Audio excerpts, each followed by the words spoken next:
আসসালামু আলাইকুম। দেখতে পাচ্ছেন এখানে আব্বু জাল দিছে আপনার মাছের সাইজগুলো দেখার জন্য। কারণ এই সময় আমি বাড়িতে ছিলাম ছুটিতে, আমার অফিসে ছুটি ছিল, তখন বাড়িতে গেছিলাম। যখন আপনারা শুনছেন আমার কথা, তার প্রায় 10-12 দিন আগে হয়তো বা ভিডিওটা করা এরকমই হবে। আলহামদুলিল্লাহ, আমার মাছের বর্তমান সাইজ খুবই ভালো, খুবই সন্তোষজনক আলহামদুলিল্লাহ। এই মাছগুলো দেওয়া ছিল এখানে, ছোটো মাছ দেখতে পাচ্ছেন, এই মাছগুলো দেওয়া ছিল আপনার এখান থেকে প্রায়, যখন ভিডিও করা তার প্রায় 2 মাস মতো আগে, অর্থাৎ তখন প্রায় 200 পিসের মতো কেজি ছিল। এর থেকে বড় মাছ আমরা দিই নাই, আমাদের কয়েক ধাপে মাছ দেওয়া থাকে, কয়েক সাইজের মাছ আছে। এখানে বড় মাছও আছে, ছোটো মাছও আছে। অর্থাৎ যখন এই জালে যে মাছগুলো দেখলেন, এগুলো আমরা পরবর্তী বছর বিক্রি করব, অর্থাৎ পরবর্তী বছর হচ্ছে গ্রেড করব, ওইভাবে এই মাছগুলো দেওয়া।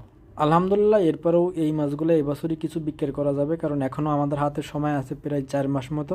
মানে শীতের প্রায় মাঝামাঝির দিকে আমরা মাছগুলো ধরি, তার ভিতরে ইনশাল্লাহ 3টা 4টাও কেজি এসে যাবে। জালে উঠছে ম্যাক্সিমাম দেখছি